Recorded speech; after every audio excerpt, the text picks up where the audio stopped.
So I boiled these in a big pot right here, and I already boiled them for about 30 minutes on low. I filled the water all the way up to here, and it was about 25 of these pots. 6 or 5 of them come in each pack. So I took them out, and this is it right here. And I am fixing to put them in the blender, but I am taking the little tails out. See the little tails? I'm taking those out, and then I'm going to put them in the blender and blend it. So I'll try to do this step by step as much as I can, because this is the first time I make the tamales by myself. So stay tuned.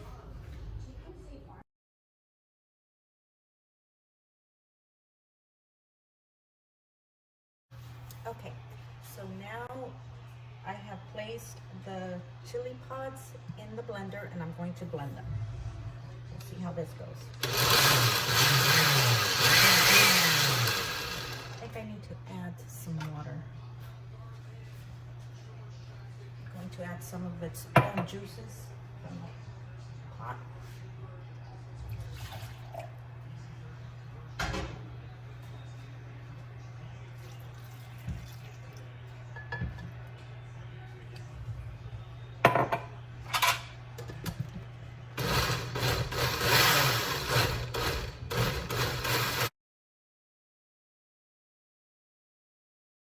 Okay, so this is what I'm going to do now. I'm going to grab this and start pouring its juices in here. All right, now I need a spoon or something to press it down with.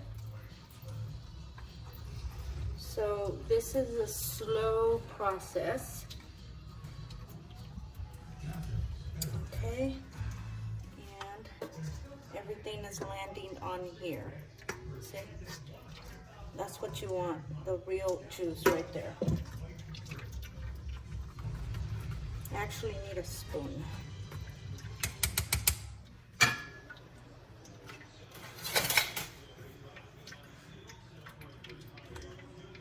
So just keep pressing it down and pressing it down so you can get all its juices out, because that's what you want right there.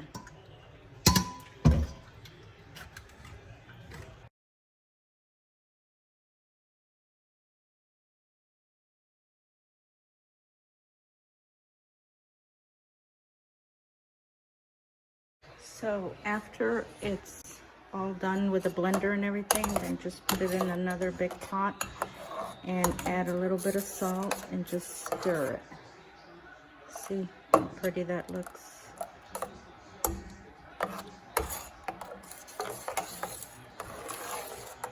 Just stir it.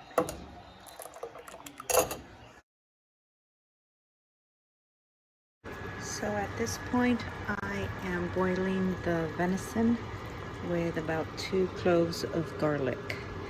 So I have been boiling it on low heat for about an hour already. And I am going to turn it off here in about 30 minutes and then let it cool off.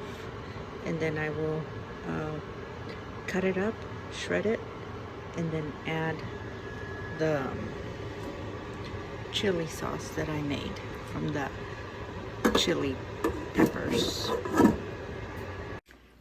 So after you do the meat on the food processor, which was this one, I already washed the dishes there, then you shred it all up and you start frying it a little bit and season it with a little bit of this and also garlic powder and your regular salt. And I have also added some of this.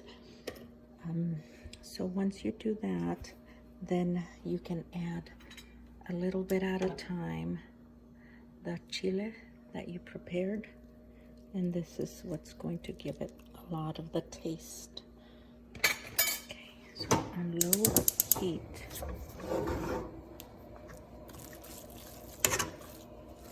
Gotta make it as moist as possible because deer meat is very, very dry.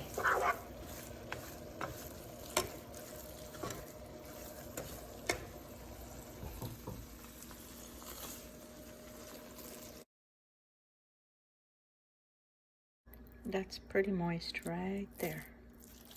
And it tastes yummy.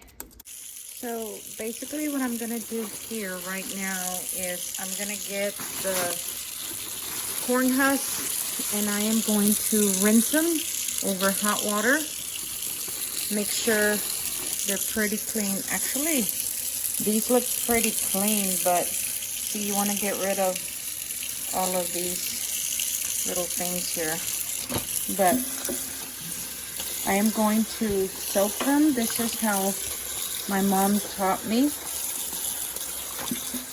And this is how you do stuff. Take that off and just start soaking them and rinsing them. I'm gonna put them on this side. This is pretty warm. So that's what I'm gonna do right now.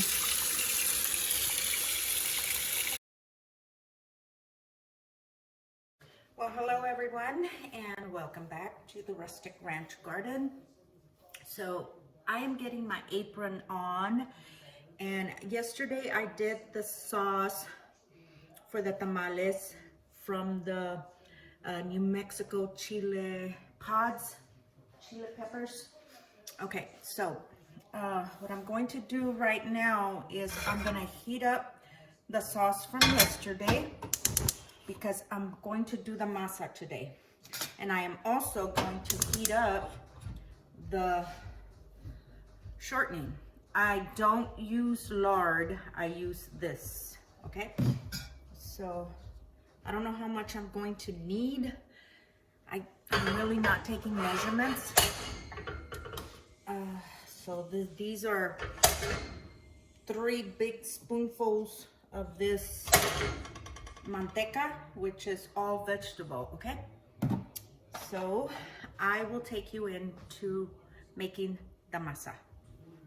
So I have heated up the chile from yesterday, and here is the all vegetable shortening, and I heated it up, just turned it on for a little bit and then turned it right back off, and it's warm. And then I have some warm water as well. So I'm gonna get started on the masa. Okay, so this is what I'm going to use for the masa. And I'm probably just gonna make half right now because we wanna eat some today. If I make it all, it's gonna be a lot of work. So we'll see how it goes. So let's do half of the masa, and probably around right there because that's actually all that fits. From here, I'm going to bring it to this bigger one. I'm not sure which one I'm going to use, maybe this one. This is barely the second time I use this, and I'm trying to figure it out. Okay, I think it goes like that. It's not plugged in yet. Okay, here is the water, and I'm making a mess already. And here is the vegetable shortening, and let me put this back. Then I have the chile, okay? I'm gonna be adding a little bit at a time, and everything is not measured, I'm sorry. Then my salt is over here. I'm gonna add a little bit of salt, there we go. Get this plugged in. All right.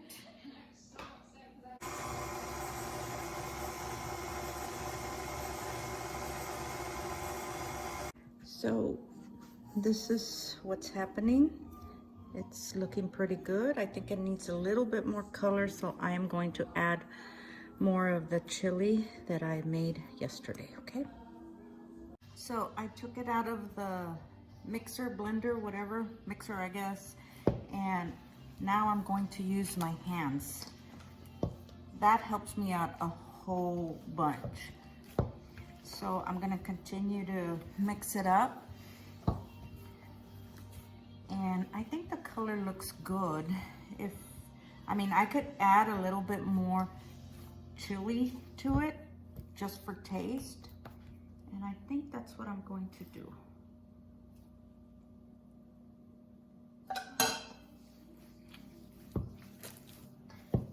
Just so that the masa can have a really, really good taste. Okay. It's looking pretty good.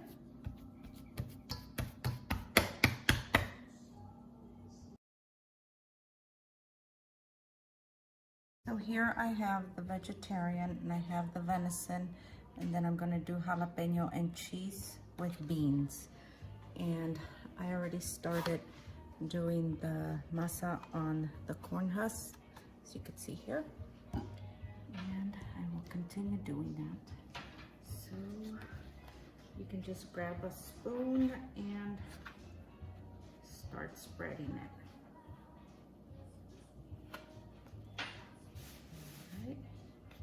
And continue on until you finish. So here you just get the meat and you put about a teaspoon of the meat in here, and all you do is just fold it up like that and start stacking them and repeat.